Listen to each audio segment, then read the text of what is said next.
Para eu chegar aqui no hotel, né, passou aquele dia dramático da remoção no dia 19 de janeiro, e eu chego aqui com uma malinha de mão, imaginando que eu iria passar apenas 15 dias, porque foi isso que foi falado para mim, que eu viria para o hotel até conseguirem uma casa, e eu vim completamente despreparada, tanto emocionalmente como psicologicamente, para o que me aguardava aqui no hotel. Então, assim, uma malinha de mão com os meus filhos para passar 15 dias, se passaram 2 anos.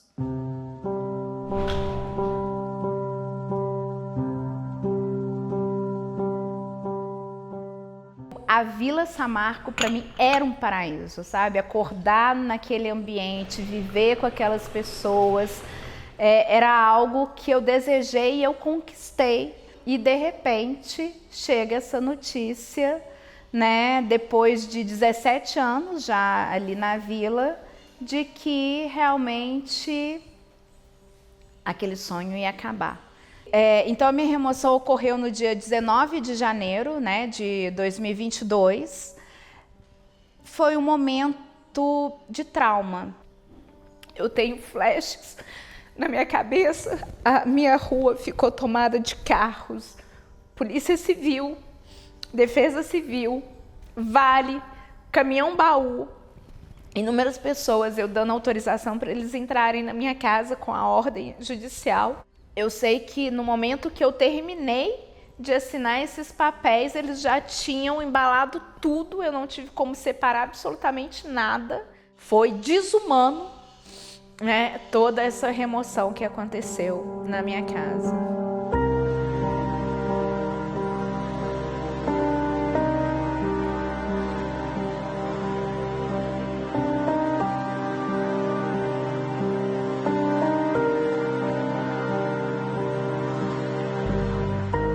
Quando elas falaram que eu não poderia mais entrar dentro da minha casa, eu estava tomando um copo com água, eu me engasguei. Eu lembro da cena direitinho. Eu sentada na mesa da varanda, Paulo sentado na mesa da varanda também. Eu vi naquele momento ali, no olhar do Edmundo, no olhar do Paulo, o olhar de como assim acabou? A nossa mudança primeiro começou com coma, e quando o caminhão para na sua porta para colocar suas coisas dentro, é o velório. O caminhão está estacionado na sua porta, as pessoas mexendo nas suas coisas, e você como um bichinho acuado do lado de fora da sua varanda, sentada, vivendo o falecimento. E quando o caminhão sai, é o cortejo do velório. Você grita um grito que não sai uma palavra. Quando eu vi o meu filho naquela moto, saindo da garagem, atrás do cortejo, né? Aquela cena pra mim foi muito difícil. Eu passando, né, pela estrada, pelo caminho, vendo as coisas e falando assim: Acabou.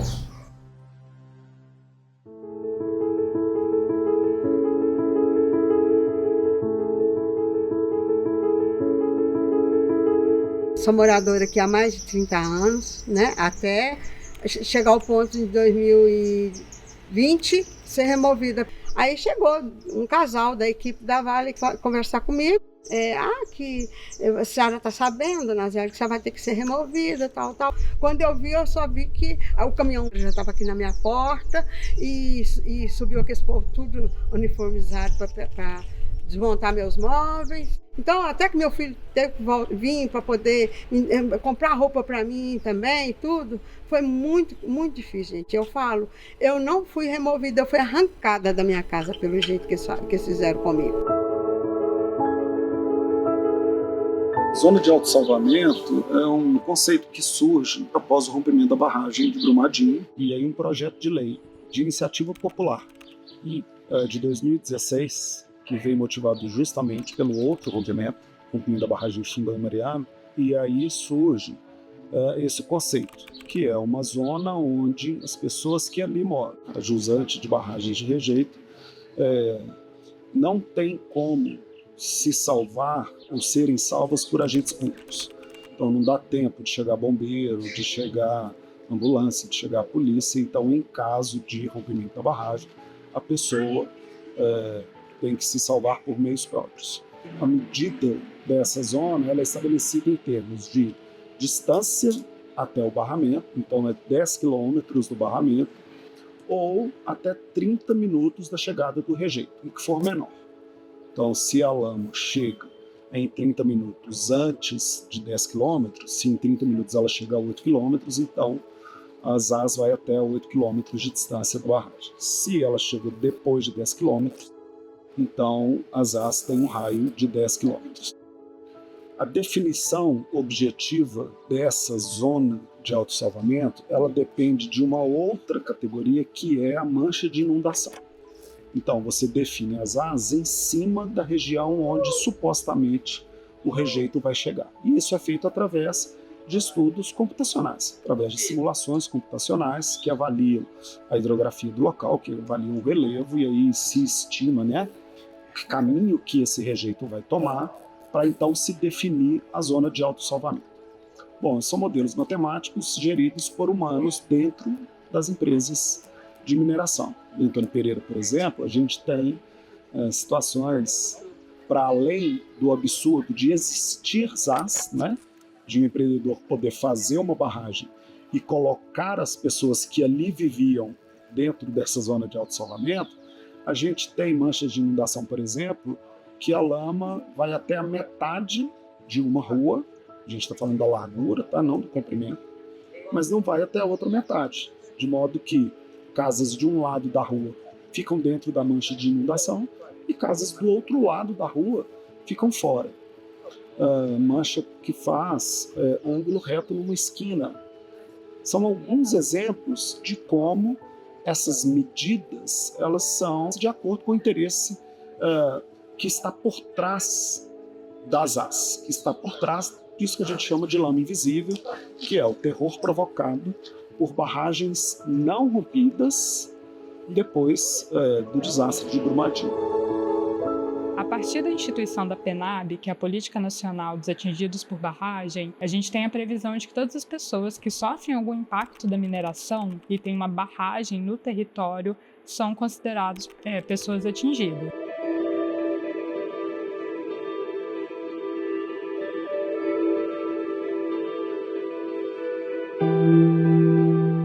Eu acordava todos os dias, 4h30 da manhã, e os pães já crescidos na tela, ligava o forno, já colocava para assar.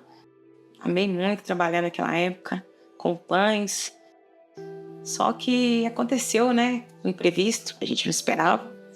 As emoções, os nossos clientes foram embora, a gente ficou triste. Nisso foi gerando uma situação delicada. Com o tempo tivemos umas dívidas, com o tempo nós tivemos que fechar. Nisso já nós perdemos a nossa alegria,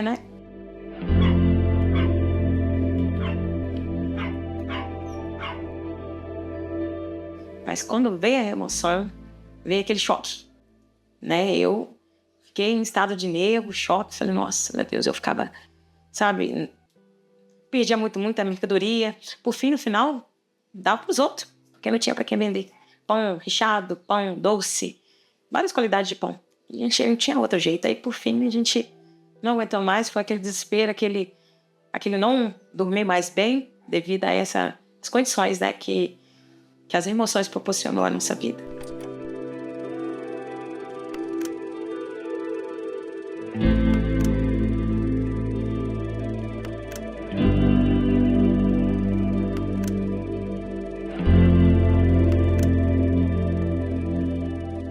Eu fiz muita conta para poder abrir padaria.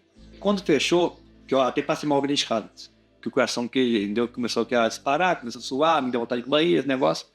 Aí eu pensei que ia morrer. Aí o médico falou assim, olha, isso é problema seu, você tem que achar você um psicólogo. Aí eu fui no psicólogo, aí eu conversei com ele e passou pro psiquiatra. E eu fiquei fazendo treinamento com ele uns 2 meses e meio, mas eu tava fazendo aqui particular. Aí acabou que eu saí aqui da firma, que eu não tive condição mais de estar pagando o negócio. Aí no dia que eu tive a audiência com a juíza, que eu até perguntei se a Vale podia querer fornecer para mim, tipo que um psicólogo e pagar os remédios para mim. Porque é muita conta que eu dei um banco até hoje, que eu tinha uma vida aqui, a gente tinha uma vida, né? A Vale chegou e acabou com tudo.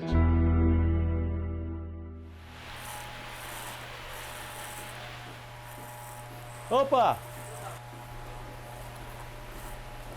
Só um. Tá. Aqui eu cheguei em 1995. Para esse endereço aqui, eu cheguei em 2002.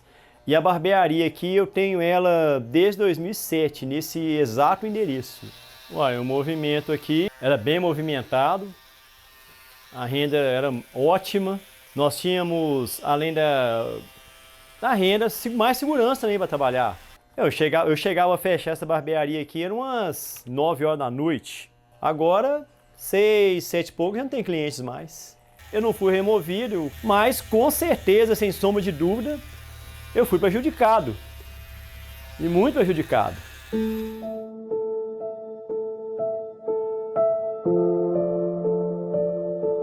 Tinha vida aqui nesse lugar, tinha vida. Esse aqui dava época de Coalhã e Marcelo. Nossa, mãe, lotava de gente, era aquela alegria, o pessoal montando bandeirinha, a gente ajudando, lavava a rua depois, os vizinhos, a gente convivia muito bem com a vizinhança aqui. Acabou, a rua tá morta. Porque tirou sua qualidade de vida, você não tem mais qualidade de vida. Você não tem perspectiva assim de uma coisa melhor, o bairro não vai crescer. Você vai mareando tudo direitinho, tudo arrumadinho, chega aqui, esse trem aqui parecendo cenário de guerra. Dessas guerras que tem aí. Olha o cenário de guerra dos países aí como é que é, mais ou menos igual isso aí, ó. É o que nós estamos vivendo dia a dia.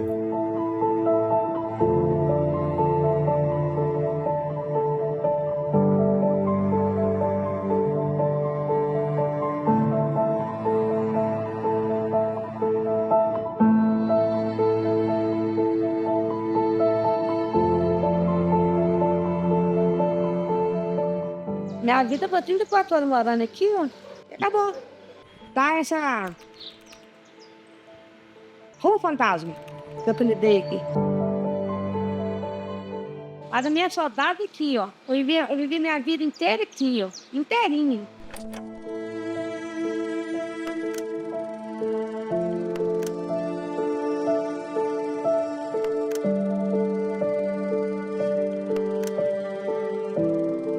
A gente chega encurralado dentro do Pereira. Encurralado. Porque a gente não pode descer aqui por lá para baixo mais, que a Vale não deixa. A gente não tinha cachoeira lá, a gente não pode ir. Não deixa. Você não pode ir para lugar nenhum aqui. Você vai, entendeu? Você nem entrar. Por que eles fazem isso? Para que eles estão fazendo isso? A primeira que saiu daqui foi eu e esse aqui, ó. Aqui era a casa da Jane. Também, aqui era da... Esqueci o nome dela agora. Então aqui todo mundo era... Aqui era da Rosângela. Aqui era do delegado. Ele não era delegado não, mas tinha o filho de delegado. Era delegado. E o da Eliane aqui. Hoje não existe nada aqui. Cadê eu sentada no meio-fio ali da minha porta ali e a turma tudo juntando lá e batendo papo?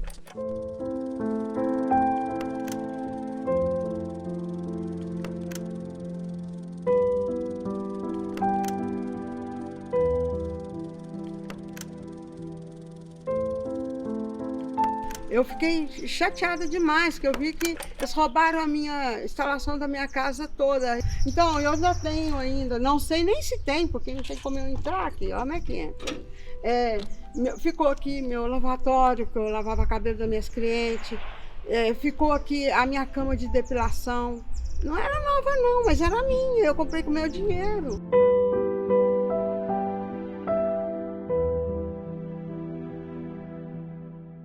São milhares de crianças e adolescentes sendo impactados, onde você não consegue ressignificar esse período. Tudo isso que eles estão passando, a gente não sabe o que vai ser dessas crianças no futuro. Eu não sei como os meus filhos, né, vão levar essa questão da vida. Eu sei de hoje, né, de ter os meus filhos com ansiedade, com depressão, sem saber realmente da vida futura, porque nós não temos mais uma casa, né? Nós não temos como construir algo realmente que fique para essas crianças, né? Como família, núcleo. Por quê? Porque foi tudo desfeito, né? As brincadeiras que eles tinham, os colegas, tudo isso foi modificado. Então, as transformações na vida dessas famílias que foram removidas, elas são imensuráveis.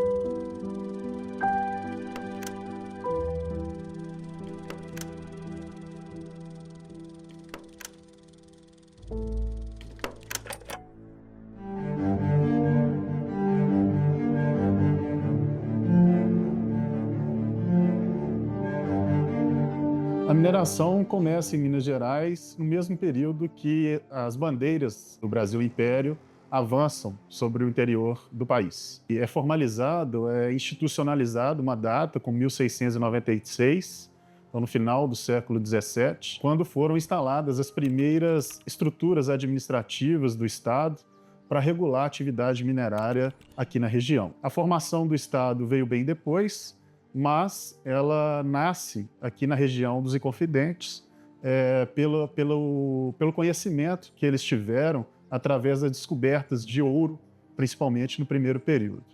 Um segundo período da mineração aqui no estado veio com a mineração de minério de ferro. Então, aqui já no século XX, na metade do século XX, em 1950, 1960, e avançou drasticamente a partir desse período, quando em 1970 e 1980 vieram as grandes mineradoras para a nossa região.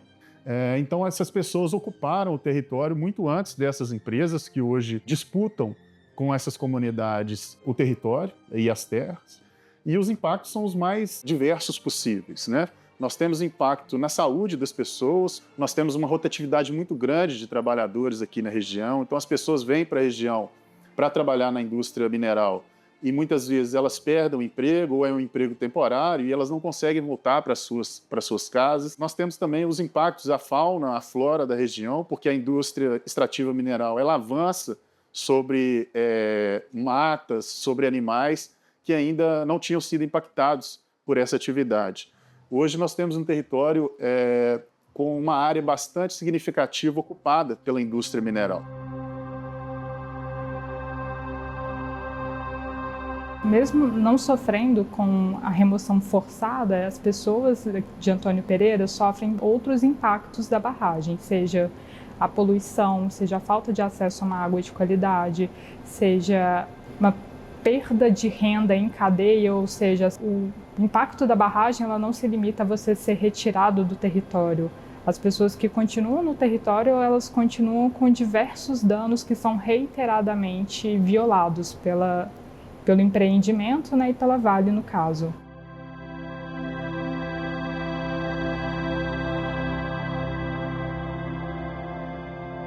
A Constituição brasileira, como Constituição de um país capitalista, ela prevê uma cláusula pétrea, que é o direito à propriedade, um direito sagrado. Significa que as pessoas que tinham seus lotes, suas casas, seus terrenos próximos ali à instalação da mina de Timopeba, da barragem de Motor, e poderiam ter esse direito violado. Mas a construção da barragem e depois a colocação dela em nível de risco, né, a possibilidade que essa barragem se rompa, faz com que essas pessoas saiam e, na ânsia de retomarem rapidamente os seus modos de vida, acabem vendendo ou entregando o seu patrimônio para a empresa num acordo totalmente assimétrico. Então, o direito à propriedade, que é uma lei que está sacramentada na Constituição, perdeu para uma lei que não está escrita, que é a lei do mais forte, né? A corporação minerária, a empresa, conseguiu criar um artifício para subverter o direito à propriedade.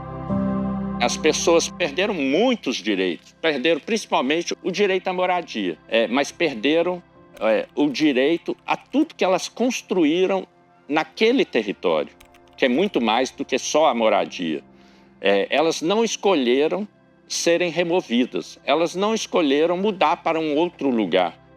Fazia parte do sonho delas viver nesse território. Essa população sofreu com a não consideração da Vale a todos esses danos que ela vem causando.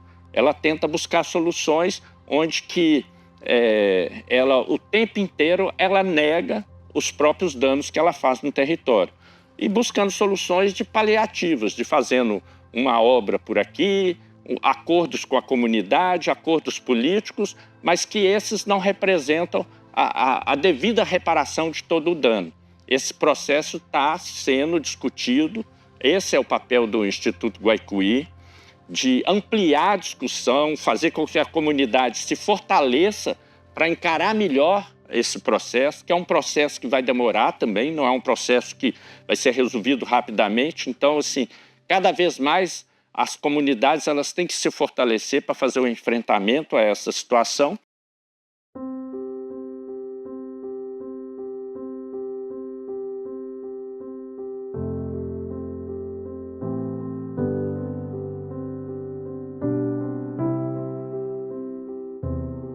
O mínimo que a gente quer é ter dignidade para reconstruir a nossa vida.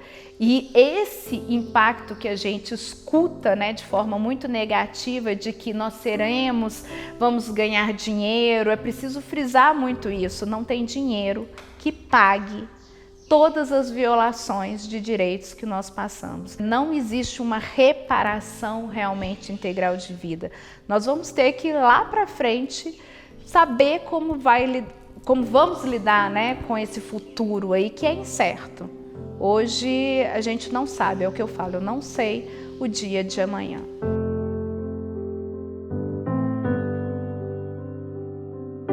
Eu não sei se é para colocar um ponto final, porque o que acontece? O sentimento que se tem hoje, né? É um sentimento de impotência, você é impotente. Mas o que vai acontecer daqui para frente? Qual o sentimento? Dizem que a esperança é a última que morre. Eu sei, eu confio nela, nessa esperança a última que morre. Mas o perguntar para mim o que eu quero... Não tem essa resposta. A gente não tem. Porque a gente está preso. É uma prisão que não tem algema, mas que te fez mudar da água para os rios.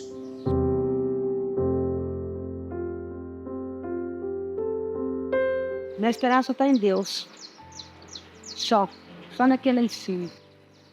Porque... esperando ser alguma coisa boa pra gente aqui nesse pedaço aqui. E não. Pode ter certeza que não. Posso ver, pode ver tudo com 50 anos, eu só ficar aí, você ainda vê, vai ver, não vai ter nada. Bem a dona Lúcia falou. Não aconteceu nada.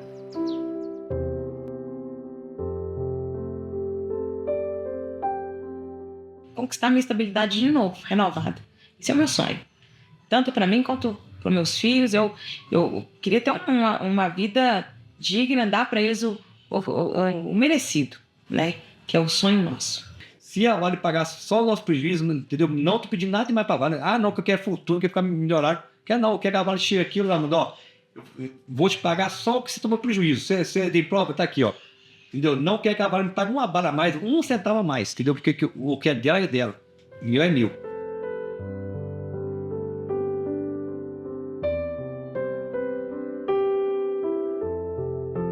Sem a participação da população, relatando quais são os danos que elas estão sofrendo, quais são os impactos que elas estão sofrendo, nós vamos continuar à mercê daquilo que o empreendedor fala e daquilo que o Estado decide. E somente a população pode virar essa página e somente a população pode lutar para que os direitos sejam garantidos e que nós tenhamos uma qualidade de vida melhor aqui na nossa região. A nossa saída, ela se daria pelo caminho da lei, pelo caminho da justiça. Então, pela pressão popular, somado, por exemplo, pela via eleitoral, se a gente conseguisse eleger representantes no parlamento, se a gente conseguisse eleger representantes aí no Poder Executivo, que não abaixassem a cabeça para os interesses capitalistas, a gente poderia, então, frear um pouco esses avanços.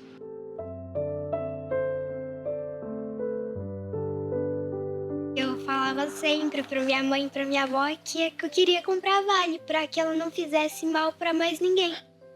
Porque eu fico vendo uma coisa que acontece comigo que não me faz nada bem acontecer com os outros, sabe? Eu sou uma pessoa que eu gosto de ver o outro feliz, sabe? E eu queria que isso acabasse, porque a Vale ela faz muito mal para os outros. E eu falo, cara, se eu comprasse isso e fazer o bem para todo mundo, seria um sonho meu.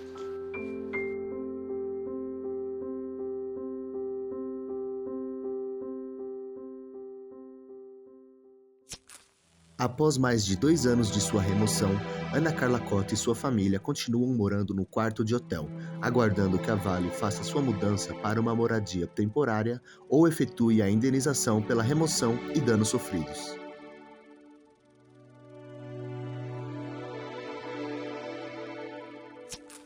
Rogério segue atendendo no mesmo local com a clientela reduzida e, por vezes, fazendo atendimentos em domicílio. Os filhos de Dona Lúcia que foram removidos continuam morando em Antônio Pereira. Porém, sem a tradicional festa junina da Projetada 10, Dona Lúcia segue em busca de outra fonte de renda para sua família. Atualmente, o casal Alessandra e Luiz procura fontes de renda alternativas para se recuperar das dívidas com o fechamento da padaria. Continuam morando próximo às AS e aguardam julgamento do processo que entraram contra a Vale em função dos danos sofridos. Atualmente, Cida Rosa mora em Ouro Preto, em casa alugada pela Vale, à espera do resultado do processo coletivo movido contra a mineradora, e sonha com um reassentamento. Após a remoção e privação do convívio de amigos e vizinhos, Juliana e sua família se mudaram para Ouro Preto, para uma casa alugada pela Vale.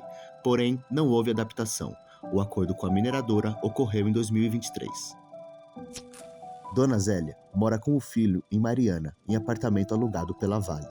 Até o momento, a Vale não reconheceu a profissão de cabeleireira exercida por Dona Zélia e se recusa a pagar a indenização referente à perda de renda com o fechamento de seu salão.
do distrito de Antônio Pereira, em Ouro Preto, Minas Gerais. A ATI foi eleita pela população do distrito e é um direito previsto em lei, garantido através do processo judicial.